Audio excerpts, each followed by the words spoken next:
Milking cows and riding horses aren't the only skills these farmers have, Dan. Yeah, I love how the producers are giving me all these really sort of low IQ stories, man. It's quality. It's like they know. It's the only stuff. Yeah, it's like, no, I'm going to be able to talk about it. A roll in the hay. Farmers fancy themselves as the best lovers for the 4th year in a row, a study shows, with builders and doctors also confident. Farmers fancy themselves as the competent lovers, heading the list as for the 4th year in a row.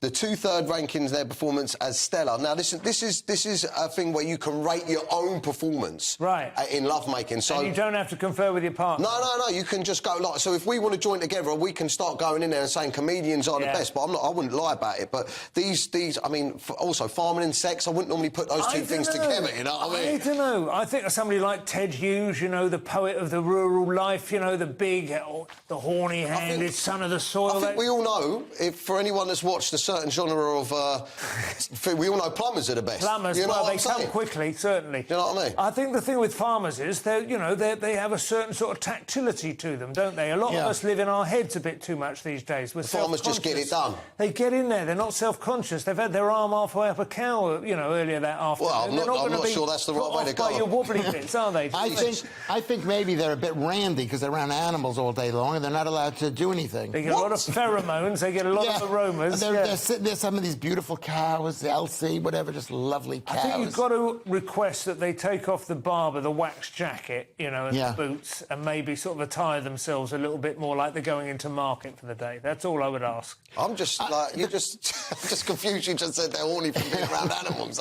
That's what I just said. No one noticed that. Junior doctors, meanwhile, doctors are also up there on the list, and yet they want to change their job. 4 out of 5 of them are dissatisfied and want to move on, and yet they think they're good lovers. Yeah. This is a kind of disconnect. If I was the health secretary, I would bring that up in the next negotiation. Maybe if you spent more time in the office, you'd sit back. You know but you didn't ask the question whether are comedians good lovers. Terrible lovers. And of course we're not good lovers because we're sitting there talking all the time. We're total egoists. Yeah. That is the worst thing, absolutely. Anyone who thinks it's all about them.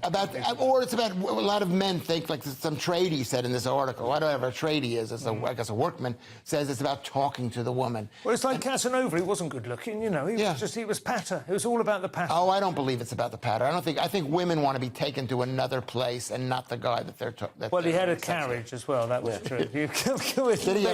Yeah, they rode Looks around like the block. we should be taking them to a farm. Do it in those days, wasn't it? Okay. Didn't have a motel. You had an hour in the cab.